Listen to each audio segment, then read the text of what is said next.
have a lot of things in the fridge that I don't want to get bad. So I thought to make a cheese pie. Just improvising here with my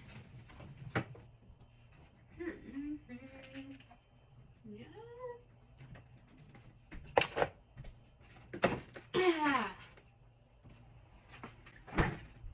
Okay, so let's make, I think it's gonna be a cheese pie. We're about to find out. So I have a lot of stuff in my fridge, dairy products that I don't want to get bad.